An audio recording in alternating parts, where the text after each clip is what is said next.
Welcome to the Ultimate Landscape CEO. Today's guest, Jusin, Queen Sales Engine. He's a marketing and sales expert with a focus on marketing. And today you're going to learn really quite a bit about marketing from inside the brain of a marketing expert who's worked and partnered with home service companies, not just landscaping, but really across the board. He has built his own business and had to rebuild it a few times. You'll learn about that. And then we really dive into a lot of specifics, very interesting, what he sees as the big opportunities for landscape contractors. And by the way, it's not marketing. Very interesting. He talks about how he looks at marketing from the results backwards, right? How many leads do we need? And how much are we willing to pay per lead? And therefore, how much should we be spending in marketing and or pay per sale, I should say. And therefore, how much are we willing to spend on marketing and working his way backwards? I asked him about organic versus paid, very clear, specific opinions. We get into all different, all the different aspects of what you as a contractor need to think about, from what he calls the inquiry to the invoice. I like his comprehensive approach there. So let's jump right on. Even if you're working with a marketing company, you're going to learn a lot by listening to myself and Jusin Queen talking about marketing. And by the way, if you've come across me and you don't really know a lot about me, visit me on my website, jeffreyscott.biz. Sign up for my newsletter, where I share many free tips, at least weekly, with you to help you run a better business and have a better life. Here we go. Jusin, welcome to the show. How's it going? Going really well. How about you? Yeah, excellent. All right, Jusin Queen, let's jump right into it. Tell the audience the name of your company and what you do. So the name of our company is Sales Engine. We're a marketing and sales solution company for the home service industries. So we work with home service companies in verticals across all U.S. time zones. And what we do is we are essentially brought in to help home service companies outline what they need to do to use marketing to hit their sales goals. And so we essentially help them do that through marketing, also creating more visibility in their pipeline and making sure that we're breaking down any visibility issues between marketing and sales. Okay. How many employees do you have? We've got about 10 folks. 10 folks. And so what are the home service niches?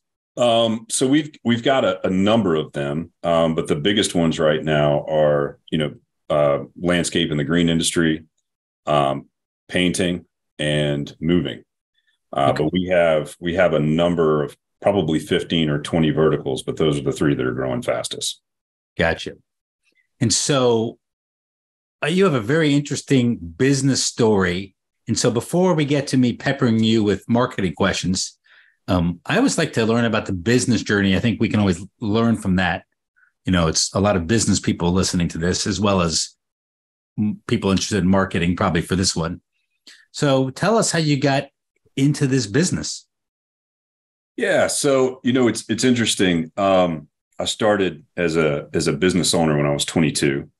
I'm 41 now, so I've been doing it a really long time. But I had some sales interest early on when I was young, and I had the opportunity when I left school to either go down a pathway of trying to pursue a sales career through a company or to start my own business. And at that time, it was 2004, and so the web was starting to become more prominent, and real estate was also arcing up at that time. So I got into using digital marketing as a lead generation source early for home construction and development. Over the years, I've gone through different iterations in the industry, but I got to we had worked with builders and developers all up and down the Southeast before the Great Recession hit. We had an opportunity to work with Del Webb, Pulte Homes, and a lot of pretty large builders and developers. And then after the Great Recession happened, I was around 28 years old at the time, and I kind of got educated on, big economic fluctuations and stuff like that. So we had to pivot a little bit. We lost the majority of our customers in about a 6-month time frame, and also had to make a lot of adjustments with our staff. And so from there, my journey continued on in a company called Blue Zeus Technologies. And Blue what? Blue Zeus Technologies. Okay. So that was more of like your traditional digital agency at the time. But I got to a place in my career where about 2012, we were doing some things. We were still in the builder developer niche. We had also branched off in a couple of other niches. And I was just seeing that the industry was kind of broken. Most of the marketing companies that you could interact with were really focused on creative or selling. And not a lot of attention was getting paid to, at least in the small business world, to the outcomes that you actually needed to generate. And so around that time, we started working into essentially creating the sales engine model, which we have now. And we kicked that off in 2018. The goal with sales engine was to completely kind of melt down the traditional ad agency model and rebuild it around actionable metrics and processes and systems that actually move the business forward. Something where they could hit their sales goal every single month, or to have what the visibility they needed to hit their sales goal, and in a very no BS kind of way. And so what we did is we kind of went down that journey trying to understand what it would take to do that. And essentially we found out the industry was completely focused on all the wrong things. We found that an integration with marketing into sales and the visibility about how they connect to each other was absolutely essential. So just running advertising without any knowledge of what happens after some kind of event transpires was enormously deficient. And so we have achieved what we initially were pursuing, which is, for the most part, any company can sign up with us in the home service or home improvement industry and use our systems and processes and be able to hit any sales goal that they want and understand where the ROI levers are. And in changing economies, know their numbers like they do on the back end, know their numbers on the front end with their marketing, and understand how that's being impacted by their intake process, et cetera, and know what changes they need to make to be able to pivot and mash the gas when others are backing off, et cetera, and so forth. So it's a great pride point for me that we've been able to accomplish that, but we've also been able to change the lives of quite a bit of business owners along the way. And that's the most rewarding thing for me. So you said that you basically integrate marketing and sales. So you're looking at what, how they sell, what they sell, if they sell. Yep.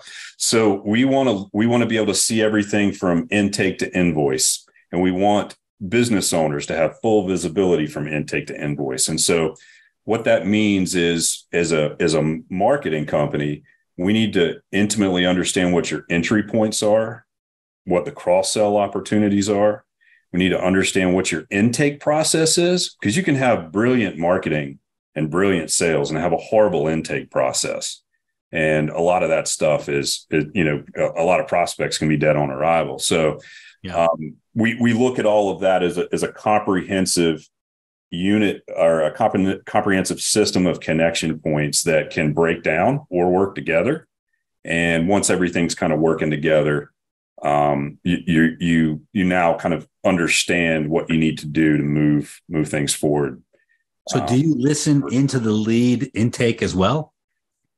We do. So what our company does, it's really different, is we look at something that we call missed opportunities, and it varies from industry to industry, but you're going to miss almost 100% of the customers that you don't talk to because you weren't available. Doesn't really matter what the reason is.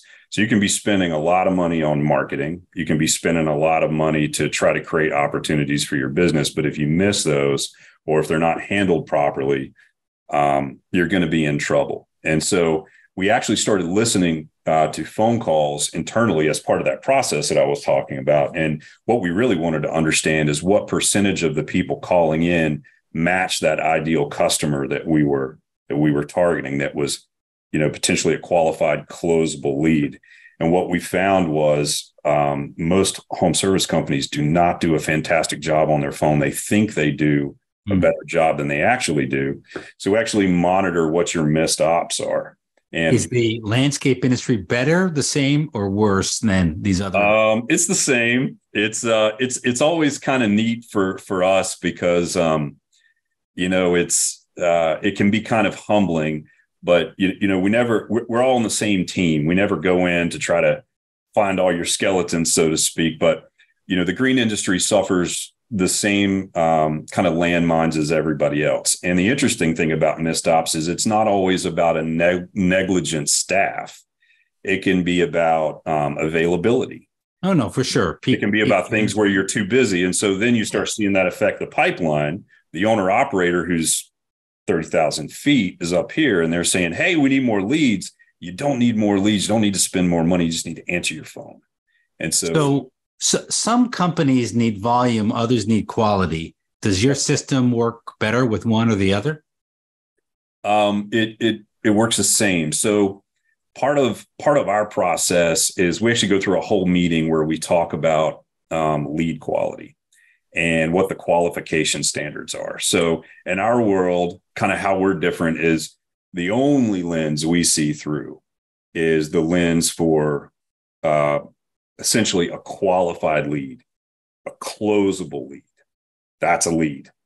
And so, if whether it's someone who's has a $100,000 project minimum, or whether it's somebody who has a $5,000 project minimum, those qualification standards are going to be different.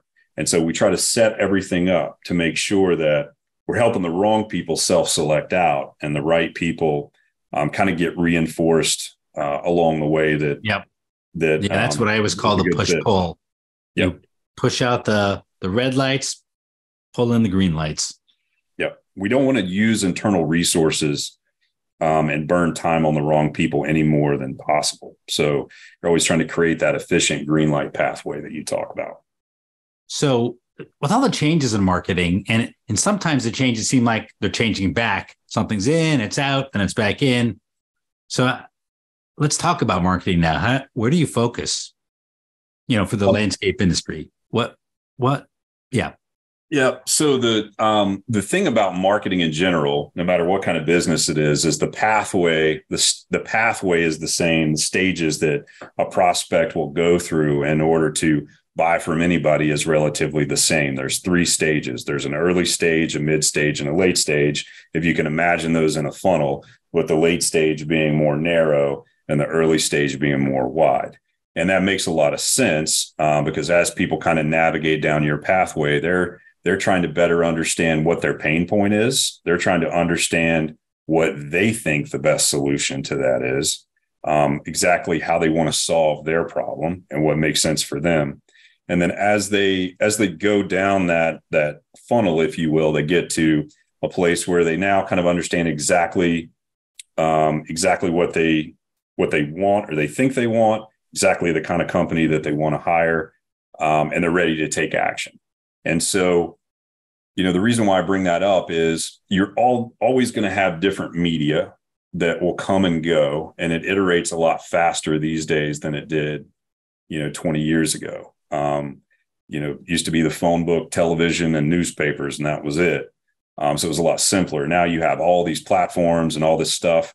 But the right question, as far as media is concerned, is essentially, what stage you're going to need to cover a prospect in a system to essentially walk them back to that late stage to get the outcome that you're looking for.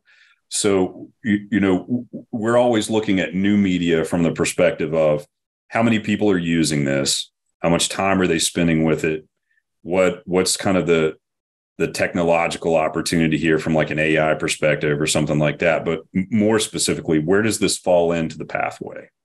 Is this a mid-stage media? Is it a late stage? Hold on. You're throwing some lingo at us. Yeah. Well, technical jargon. So define early, middle, and late stage. Or I think you did, but make it real simple. No, I get it. So early stage could be anybody and everybody. That could be at any time, JQ public.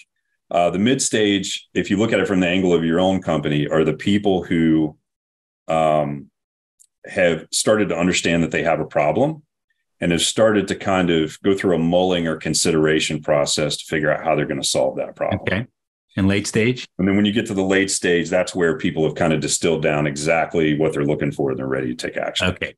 Because we still haven't got to the answer to my question, which is, with marketing, which marketing do you use? And, but I think what I'm hearing you say is you're marketing to people you need to hit them in all three stages. That's correct. Or at least we always start in the last two. The last two can get you to a pretty big revenue for. And is it different marketing in these different stages? Yes, there is. All right. So what is it? Just to kind of get at this, to be totally honest, there's a lot of people want to look at media like this works, that doesn't work. This is the new thing, that's the old thing. And the reality is, if you look at it that way, it's kind of like stock picking. The question is, what works best with the best ROI for that particular stage. And so very popular mid-stage media are Facebook, Instagram, YouTube, direct mail. There's a lot of other opportunities in there. And then when you get to the late stage media, that's going to be like your Google, your Google advertising, your Bing, your other things that are essentially research media. What do people use those for? They use them to find companies that fit the profile they're looking for right now so they can take action. So that's a little bit of an example. I didn't really understand this. Your late stage, was that paid or organic? It's both. Both. Okay. So is paid versus organic more important in one stage versus the other? Paid. Ask that question again. You got middle and late stage, and you have organic and free. I'm sorry, organic and paid. And so does one fit one stage better than another? The only difference really between organic or free and paid are exactly what you just said, whether they're either organic or they're paid for. Search traffic at large are people doing the same things. If we look at this from, like you mentioned search, so just looking at it from that perspective, organic search traffic is kind of an everything burger. It's everybody that might be looking for a specific thing at any one time. The thing you can do with paid advertising that we feel like is compelling is you can be very precise with it in such a way to get predictable results. So you can have great visibility organically and completely not have a good quality of prospect, because if they don't have the right income, if they're not looking for a project that's the size of project you sell, you'll have lots of phone calls and traffic, but you won't have the right traffic.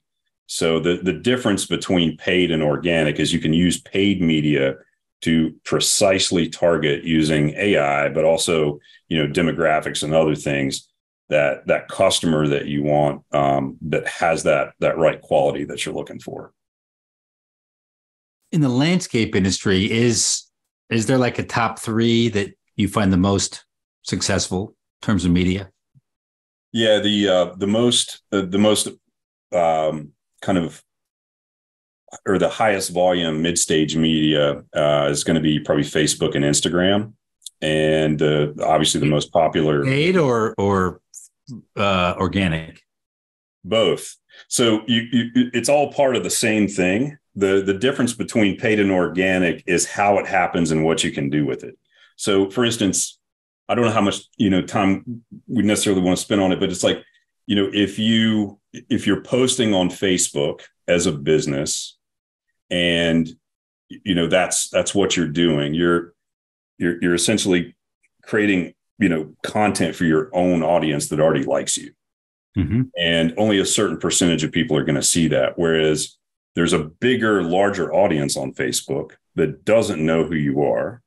They're on Facebook, doing the things that they do on Facebook and Instagram. They didn't get on Facebook to find a landscaping company, for example. They're on there socializing, friends and family members, doing the things that people do on social media.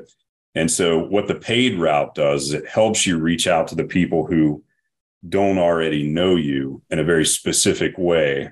They're, kind of exhibiting behaviors you're looking for, and also the right people. Same thing applies to Google. Justin, I have a question for you about paid versus organic. I have a friend, Tim, who's a marketer in a different industry, and he put a survey on LinkedIn, paid versus organic. If you could only choose one, which would you choose? And so what's your answer for that? Well, my personal answer to that is paid. And the reason why I would say that is because as a marketer, I know I can control paid. I can make it do what I want. Whereas with organic, I don't have as much control. So with paid advertising, I can have it where I want it tomorrow, 5:00, in front of the exact people that I want it in front of. Yeah. With organic, I just don't have that level of predictability. It is free, and that's great. Not knocking that, but you just don't have the same level of precision and control. So when I hire you, and by the way, that's really interesting because 2/3 of the people in that survey said, "Oh, it's organic," and everybody knows it's organic. It was kind of interesting that you're saying paid, and I get it because if I'm hiring you, I want results. And you're saying paid is the surefire way to get results. If I was hiring you on a 5-year contract, which I would never do, but if I did do that, I wouldn't recommend that either. Would you, would your answer change? Would it be 50-50 or? No, it wouldn't change at all. The reality is organic traffic can be good traffic. I'm not knocking it. And everybody wants to get the lowest cost per lead or loss per customer that they want. But when I'm trying to create a predictable outcome, I want to have things, tools in my toolbox that I know I can count on to create that. And while organic traffic is great and it's free, and you should definitely capitalize on it as much as you can't really predict what it's going to do or who's going to call you or who's going to see you. You can't predict, when somebody on the other side of town in a neighborhood that you may want to focus on for that year is going to see you. So yes. You want to rely on things that you can control and predict. So I have a client, I won't name names, but names don't matter, but he does really good on Instagram in terms of building an audience, and he hasn't really monetized it because it's not 100% for his business. It's kind of with other contractors and things, but it's all organic, and he has gotten business as well organically. I think he's in the pond industry. So should he be supercharging that with paid on top of he sort of figured out the organic model for him? Not everybody can do that, right? You see it and it's all over the place. Some are great at it and others get nothing from it. But since he's figured out organic, would he be supercharging it if he did paid on top of it? It depends on what his goals are. So if his goal is just to kind of, capitalize on exposure as much as possible, he could just continue to post to his audience. But see, the game changes when he's looking to get a specific outcome out of that. No, so let's talk about specific outcomes. He's trying to grow his business. He's done it to date with organic. He's super active, does a lot of video. And so my question is, would he benefit from supercharging that by investing some money and paid on top of it? Trust me, he spends money on this organic. It's not free for him. Right. It costs him time and videography and money, et cetera. But would the bet be, hey, you should do A and B, paid and organic? Well, the reality is only if he needs it. So for instance, if you look at that same example and somebody had great referral volume and it supported their sales goals in a predictable way, then you might not need to buy paid advertising. If he's getting enough of what he needs organically, he may not need paid advertising. Well, let's say he wants to grow. Would he double down on the organic? I know this is sort of a theoretical question, but would he double down on the organic, or nope, do the organic and then bring in the paid? That's exactly what you would want to do. I mean, at some point with a business, you reach a set of scale where you're having to increase the amount of resources that you need to deliver your products and services. Same thing with your clients. You got to add staff and people, and those things cost money. And so you get into a place where you have to have that predictability in your lead flow, et cetera. And once you kind of max out what some of those things will do, such as organic, then that's where you've got to use paid media to create that predictability, which is fine as long as it's profitable. And that's the key, is making sure that you have that. But how do you measure profitability? So we actually have a process called the results first method, where we actually go through, okay, here's your sales goal. Here's how we're going to look at marketing, guys. We're going to look at it through the lens of buying new customers. So it's like you can look at it on a percentage of revenue basis, and that's really cool from a budgeting perspective, or, kind of in a big picture conversation. You can measure that on QuickBooks throughout the year, but you really need to be able to see on a month-to-month basis what's going on in your business. So what we do is we say, okay, here's the sales goal. Let's discount out everything that we've already got budgeted or booked for the year, from referrals, existing, or what have you. And then we've got the remainder of the sales that we've got to make up for, let's say, July. And then that's what you have to invest your marketing to chase down. And we do that through kind of breaking down, okay, if we're going to buy those customers, what kinds of jobs are we trying to buy with that? And we look at that on a detailed basis from, like, if it's a landscaping company, from an installation perspective, an enhancement perspective. We can look at it from a maintenance perspective, and we figure out what those look like. And then you decide kind of what you would want to pay or invest to buy that job if it worked that way. And then through our system, we can basically plug in your close rate, and it'll tell you exactly how many leads, exactly how many customers it's going to take to accomplish that goal. And this is fluid, so it can change on a month-to-month basis. But also how much you can afford to pay per lead, and kind of what your theoretical marketing budget is. And so once you kind of get into those kind of granular specifics on a month-to-month basis, you're able to understand more about, here's what I can spend and hit that profitability goal. And we always find that as we track and measure what someone's cost per customer is, as soon as it starts getting too high, that's almost always when they're starting to feel that profit squeeze at the end of the month, amongst the other things that can kind of go awry operationally. But when you look at it that way, it's much easier. So what is, and you may say, hey, I can't answer this question, but how should somebody think about budgeting for marketing? It's actually the same answer. You only need to buy what you need. So it's like, no, but I'm asking, I get that answer. Yeah. But now if someone's doing budgeting and they're going to hire you, but they don't know the answers to these questions, what's the range of money in your experience, that your best clients spend? How about that?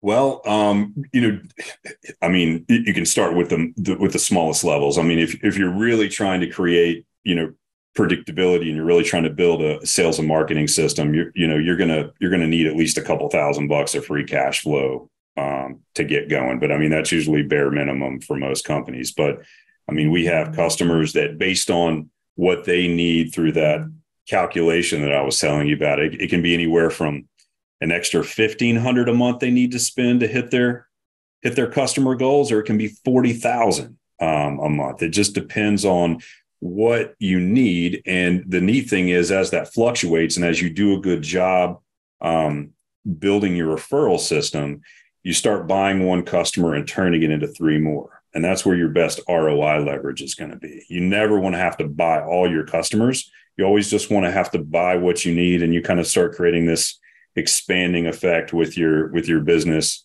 year after year. But the budget's going to depend. But I mean, obviously, if you're moving out of a place to where you've grown your business very successfully 100% off of referrals, spending anything is going to be a big deal. And we get that and we know that. But once we can kind of show you that math equation work for a few months, you'll then see that you're very much in control and you know what's going on a granular basis. And you're what we kind of call on process as a client, meaning you know that when you turn things up, you're going to see that outcome and you have the ability to turn it down, et cetera.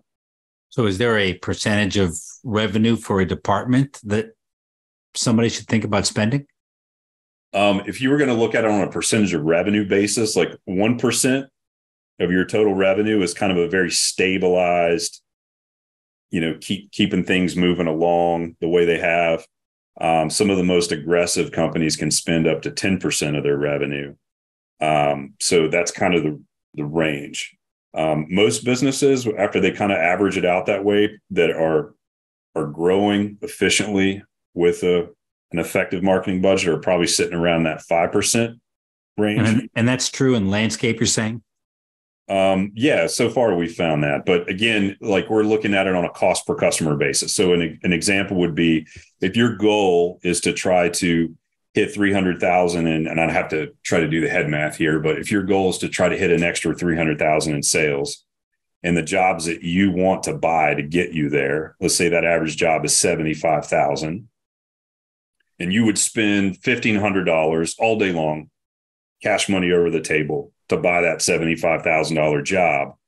After you kind of break down that math, that's what your marketing budget is. But if you hit or beat those numbers, and we almost always try to beat them, and if you can close better on the back end, you get a lot more efficiency out of the whole process. So that's the neat thing, is a lot of people don't know that while this stuff is connected together, there are actually things that they can do to greatly increase the efficiency of what they get from their marketing. If you can close better, you can afford to pay more per lead, which means you can get more aggressive with your competitors.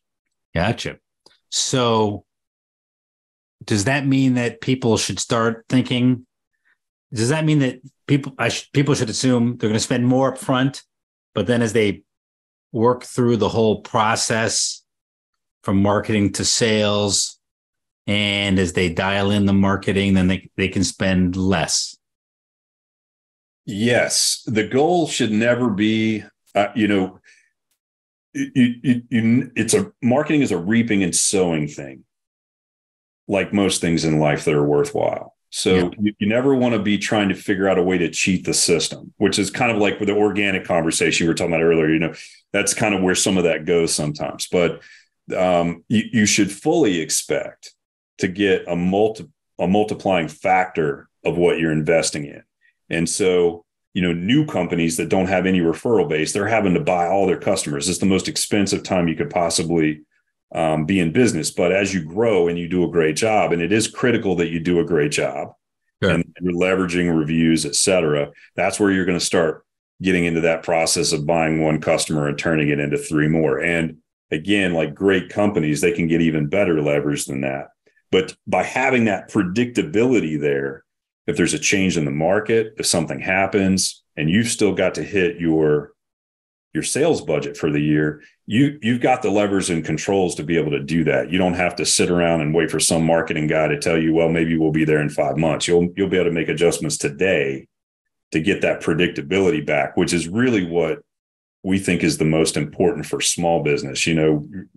Small business is not trying to be like Nike, where they come out with the coolest commercial that wins the awards.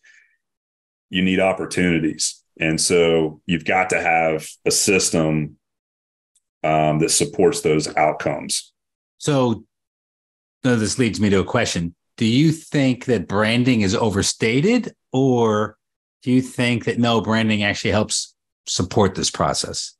Well, it's funny because anything you do is branding, like the way you deliver your service is branding. It's one of the things that I learned early on. So I mean, investing. Yeah, I'm getting there. Out of pocket cash investment.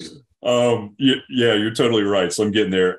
So the reality is with branding is that it's always beneficial in increasing your familiarity. The challenge with branding for a small business can be predictability. So it's kind of like, again, if you go back to that example you were talking about with Facebook posting, back in our conversation, you can show lots of great posts about work that you're doing in different parts of town to the same audience. You can even boost it out to people who don't know you. But inherently, if it's not part of a system that's getting people to a particular end, it's just reinforcing them knowing who you are. And there's nothing wrong with that. I mean, statistics will say that they'll trust you more the more they see that. But small businesses have to, your clients have to slam dunk that all in one blow. And so they've got to have great direct marketing, great tactical marketing, in addition to branding, to get that predictability. So to kind of sum up the answer to your question, you never want to mistake branding for predictability. Like getting the word out, getting the name out does not necessarily mean you're going to get the leads that you need. So you really have to look at marketing from the lens of, here are the outcomes that I want to achieve first and foremost. And then good branding just serves to be air cover for that. It makes everything essentially over time cheaper and easier. But if you only focus on branding, which I kind of feel like is what most companies are trained to do by marketing companies, you'll look great. You'll have amazing stuff out there, but you may not hit your third quarter sales goal. Yeah. And so that's really the big discrepancy there. Is there's kind of like branding versus predictability. Is either one of them wrong? No. But at the end of the day, you got to hit your numbers. Is it harder to market for install or for maintenance? That's a really good question. And we're actually talking to a lot of folks about that right now. So it's actually, I'll kind of maybe pivot on that a little bit. Neither one of them is harder to market for. But the thing I'll say that's particularly interesting, which I love the email you just put out about pools. It was a great, actually the last podcast you did was really fantastic, because the thing we look for as marketers is entry points. Yeah. And you talk about this a lot. So with a business, you can do whatever you want. You can only do one thing and charge $500,000 for it. But at the end of and there's nothing wrong with that.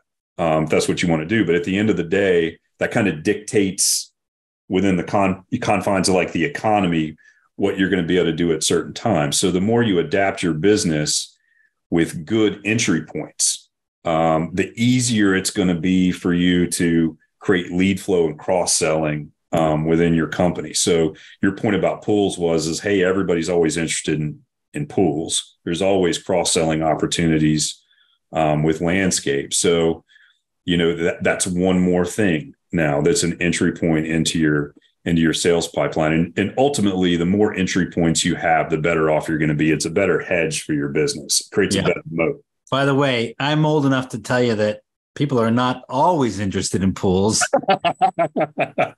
every month of every year. But for sure, if you're a landscaper, what a great entry point. Yeah. And there's still enormous value in, well, the reason we picked home service as our focus at Sales Engine is I watched how incredibly resilient it was through the last recession.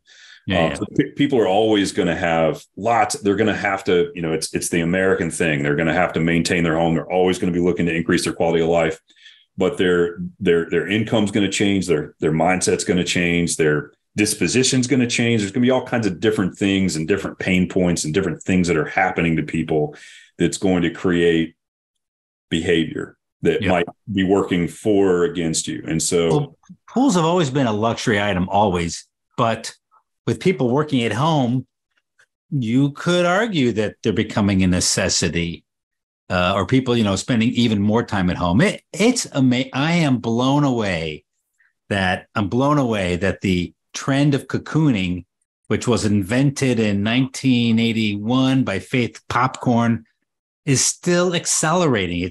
It's like, is the universe expanding or contracting? No, it's expanding, and it's still expanding. How is it that cocooning is still increasing after, 4 decades? Whatever it is. it's just crazy that to me, it's mind blowing for me. How, if you follow the trend, that means it's going to continue to increase for the next 10 years. And I don't quite see how that's possible. But back to my point about pools, it seems like it's become a necessity of sorts, even though it's clearly a luxury item. I think people's priorities have changed. There's COVID really, when COVID was first happening, I'm like, man, this is going to be really interesting, but not for the reasons people think. It's, we understand as marketers how big of a deal habits are.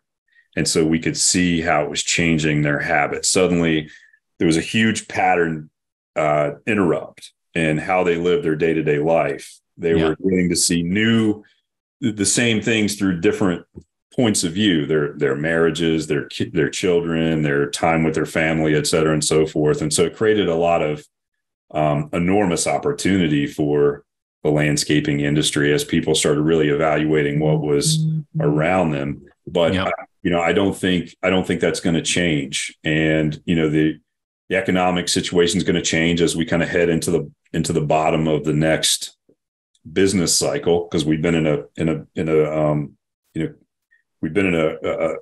business cycle for maybe the past at least 10 or 12, since the Great Recession. Things have been continuously getting better, and things go through cycles, and we're kind of looks like we're going to go through one now. But I think people have finally settled around what they value. And I think that's why you're also seeing a lot of travel and stuff like that. And they've changed what they value, maybe. I mean, settle in, maybe, sure, it's one thing, but certainly they've changed it. I totally agree with that. I think that genie's out of the bottle, so to speak. There's going to be a lot of things that are like that, but I think people see, after having just been busy and running hard for so long, they see the value in their environment. So, which is harder to market, install or maintenance? I'm assuming it's maintenance, but I want to hear your view. I would say so. Both have their challenges. Install, you've got to find that qualified customer that's going to see, if it's design build, they're going to see landscaping through a design lens, because especially people that it's their first rodeo, they don't understand the difference between all these companies. And so you have to really make sure they're seeing design build through the correct lens. And so that's really where the hurdle is with install. And then there's various levels of it. And then with maintenance, it's actually, now that I think about it, it's kind of similar. It's like you have to find someone who sees maintenance not through that necessarily that commoditized mow and blow view, but through the lens of horticulture and articulate detail management, et cetera, and so forth. So I would say neither is harder than the other. And the interesting thing is one is actually an entry point for the other. But install marketing is not hard. But let's say you're a maintenance only company. Does this work? Oh, yeah. Yeah. I mean, I would assume if you're a maintenance company, you're probably not, you've probably got a bigger portion of the market than maybe a design build company would. They tend to gravitate toward the more affluent. I would think with a maintenance company, you're going to have a wider section of the market you can service, and as long as you value stack that correctly and you're finding that right customer, you can go crazy. Yeah, I have two more questions for you. So CRMs, and I'm about to make this up, so tell me if I'm wrong here, but it seems like there's passive CRMs and there's active CRMs that actually integrate into some kind of marketing. And maybe there's some that are sort of in the middle that just support marketing. A, am I right on that? And B, when people are shopping for a CRM, what do you tell them to look for? That's an interesting observation. Let me ask you a question. What do you mean by active and passive? Can you clarify that again? Well, if it's just a database, that's passive. Yeah. Totally active might be, I don't fully understand HubSpot, but might be something like HubSpot. And by fully understand, meaning I understand it, but I haven't personally dived into it. And then there might be something sort of in the middle, like Infusionsoft, which really is trying to help. It's a CRM, but it's got a lot of marketing tools connected. So Right. I just sort of divide it into those three categories. Is that one way to look at it? Yeah, I think that's totally fair. I would say these days, the thing, when we're talking to landscaping companies, the thing that we're often challenged with is there are lots of tools out there that do an excellent job of helping you do critical operational processes. Yeah. So like you're really coaching people on throughput and getting their labor hours correct, et cetera, and so forth. And so you've got to have something with the industry specificity and intricacy to be able to do that. And so a lot of companies really nail that part. But then what you've also got to have that intake to invoice visibility I was talking about is you've got to have a pretty robust software that you can inject things into, and you can evaluate everything on a job by job, person by person basis, and really track it all the way through the process. So it's got to facilitate intake, getting them into the sales world, assigning them value, and then moving them through, and then also plugging into any other tools that a company may have. So would that be, you'd recommend a CRM that's integrated into a larger software? I would. I think many of the CRMs in the green industry are either really innovating in this area or are just really kind of starting to spearhead in that direction. There's some great CRMs in the without naming any names in the green industry, but the better ones have great connectability to other pieces of software that you're going to need to use. And they have the ability for you to, in a very easy, simple, and non-complicated way, get a 30,000 foot view of your pipeline, and also help you hold your intake team and your sales team accountable. Because all that operational stuff is great, but if you don't have the same level of visibility on the front side, then you're going to be kind of at a disadvantage. But also, like you were talking about Infusionsoft, so it's also kind of a sales automation software. And so if the software inherently is not going to do that stuff, it needs to be able to plug into things that do. And I kind of feel like we're in an automation space race right now. But the key is you really have to pay attention to fundamentals. So you want to automate things that matter and make sure that you still got people talking to people at the right times. Yeah. But there's a lot of opportunity there for software. And so that's in all of home service. That's really where we see a struggle. Like there'll be a company that really nails the estimation stuff, like just crushes it.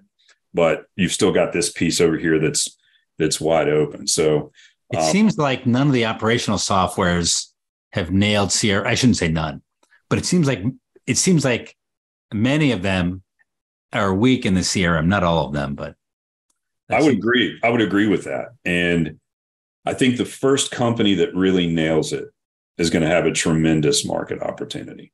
Yeah, to bring it both together. That could be a whole separate podcast, this whole discussion. What's the future of AI in marketing? So right now AI is so overhyped because we use AI a lot in what we do. And it's actually a really important part of some of the initial questions that you asked. As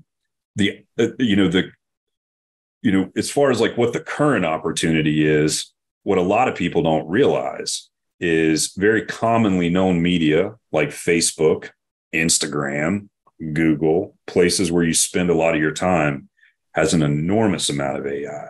Mm. And when we're implementing a marketing system for a landscaping company, whether it's the maintenance company you talked about or,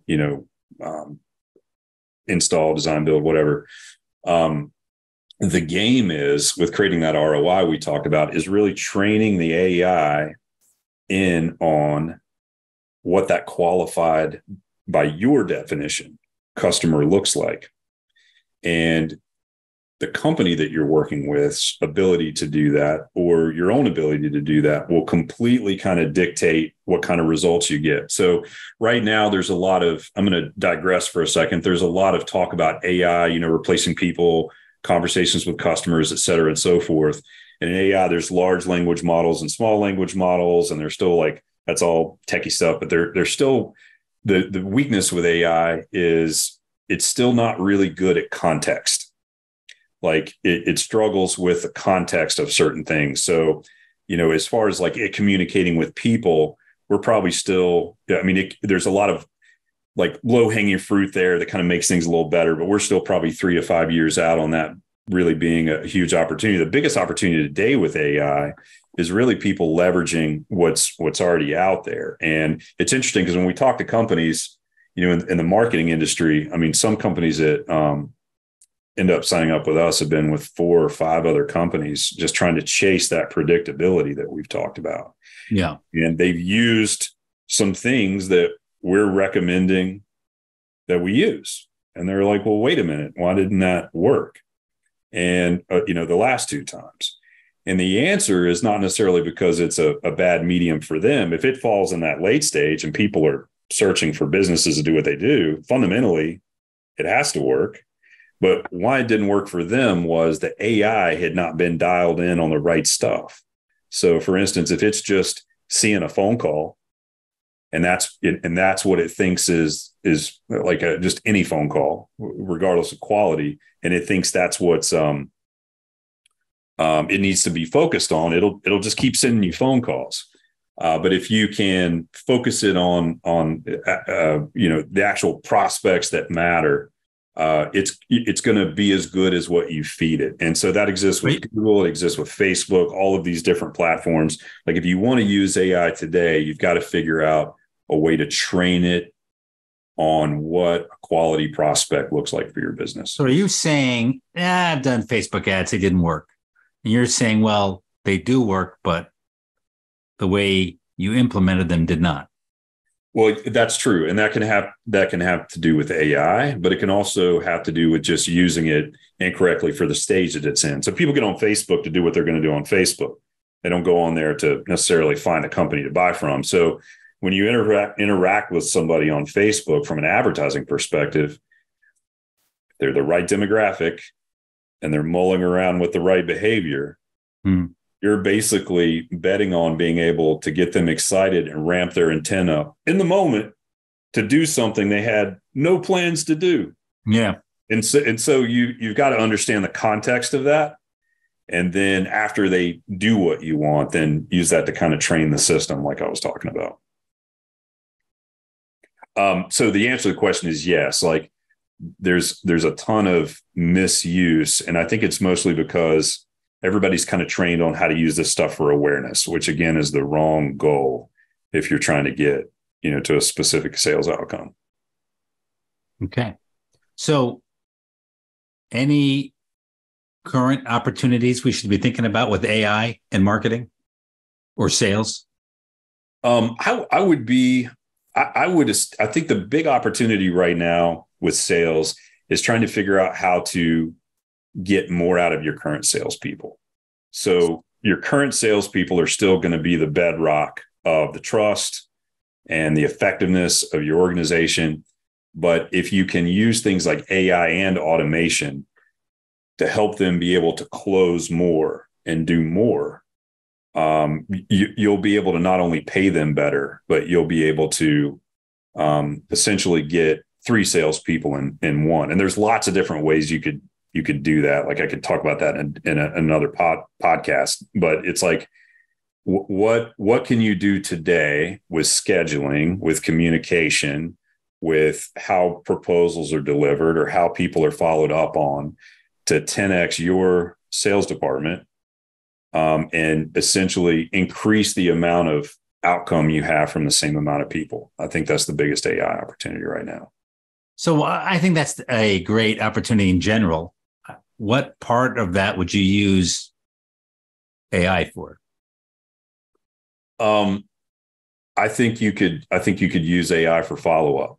I think there's an ability to kind of reach out and find out what temperature people are at. I know that we're actively working on some stuff with this right now, and then using AI to kind of prioritize based on the behaviors that are happening, who you need to contact first on a Monday after you've had some leads come in over the weekend. So maybe that answers your question, at least to some level of specificity. I think people are thinking about Chat GPT, which is based on data from 18 months ago. But I think they think about that when they think, hey, I'm going to use AI. Yeah. Let's simplify it down to that little subset question. How can they use that in 2023 to help with marketing and sales? So you've recently talked to your clients about weekly newsletters and the difference that makes for them. Writing content is hard. It's hard for anybody, especially if it's good content, because good content should come from internal ideas, real communication with your customers. And so, ChatGPT is never going to just invent ideas for you and put all that on autopilot. It can do that to some extent, but it'll be somewhat generic. How you could use ChatGPT, essentially, again, it's only going to be as good as what you feed it. So you can come up with a really tight idea of how you want to say something and include all the intricate detail that you could think to add, and then ask it to write an email newsletter in that regard. And it won't come back with something you're going to just pop right into a template and send right away. Yeah. It'll get you far enough to be able to go back through and tweak it and give you probably cut the amount of time you spend on that down by 75%.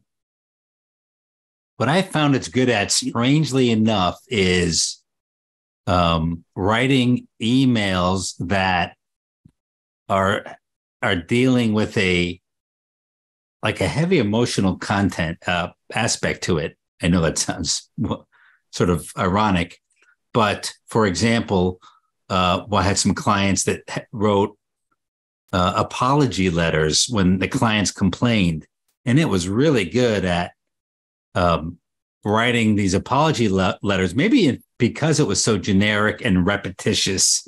Yeah. It was like, well, that's a really good apology letter. And then one of my clients, we gave him an award, and he wrote a thank you letter to the peer group. And it was so sappy good. And it's like, oh, that was AI. And it's like, it was sort of generic and thankful and a little bit over the top. And so there seems to be this subset that the chat is good for.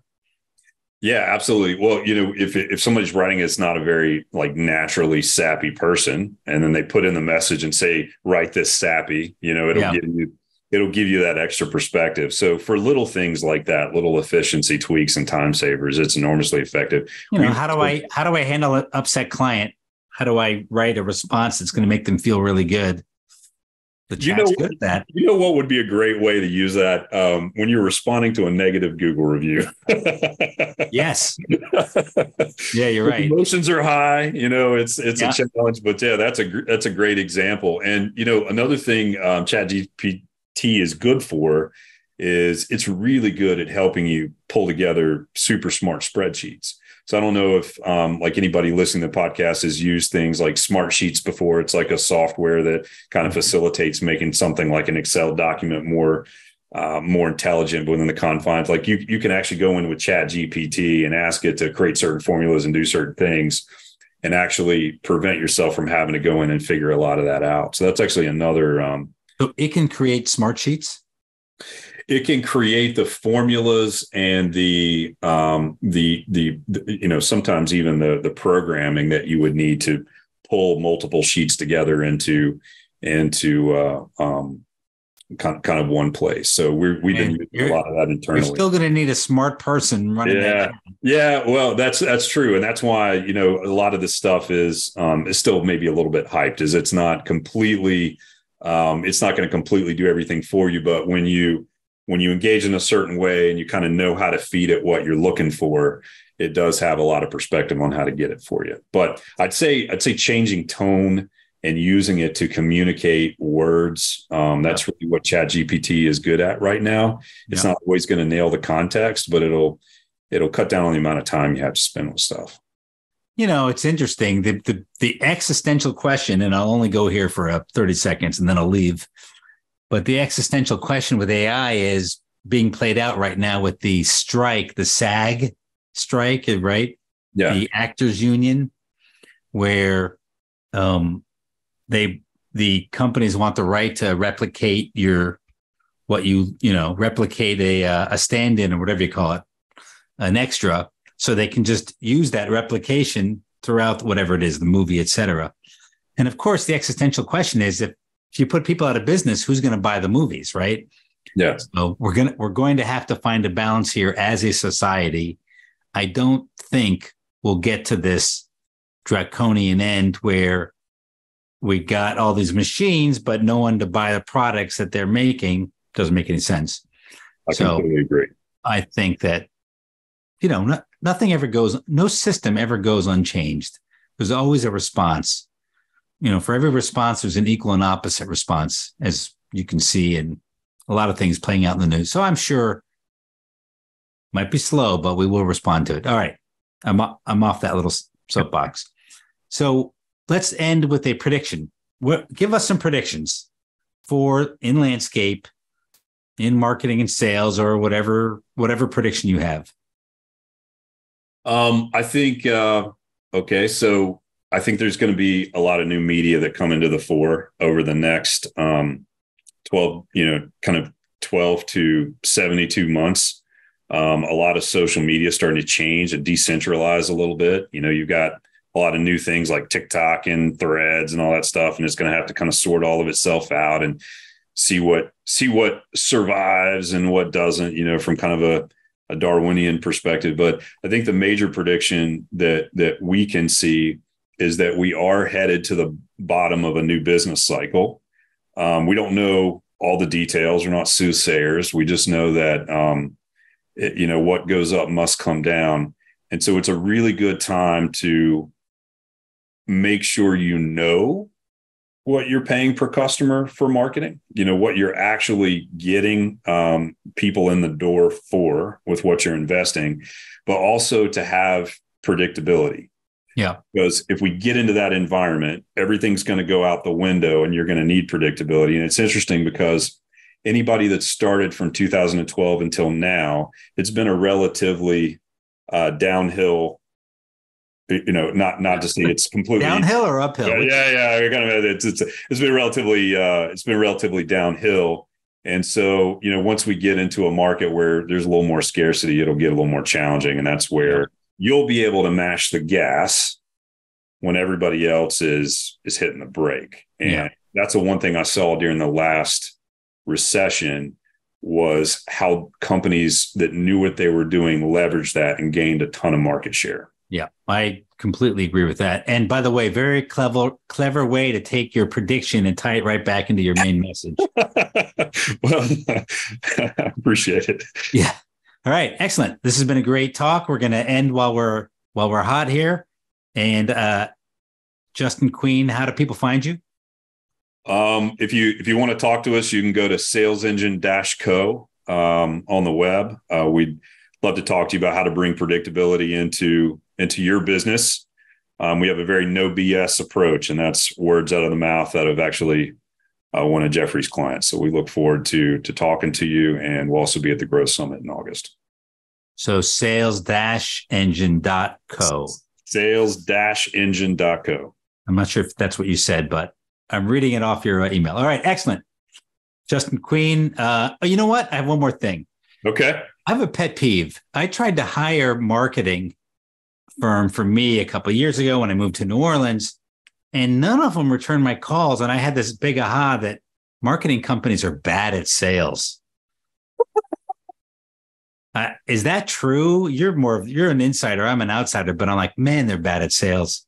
I don't, I think there's two different camps, Jeffrey, to be honest with you. I think there are some of the it's more of the creative marketing companies kind of have this, they're generally not great at sales. They kind of feel like you're lucky to be talking to them. And so there's a lot of times a disconnect there. And then you've got the other side, which are the companies that operate more like media companies, and they're almost too good at sales. They'll sell you anything. They don't really care what the impact is going to be. But it's surprising how many companies lack the fundamentals that you're talking about. Well, they were lacking the lead intake part of the process. That's what I mean.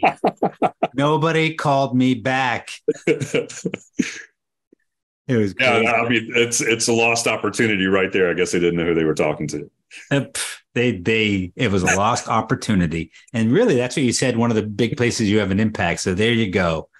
All right, Justin, we're going to leave it there. Thank you very much. We'll do this again. Sounds good. Thank you, Jeffrey.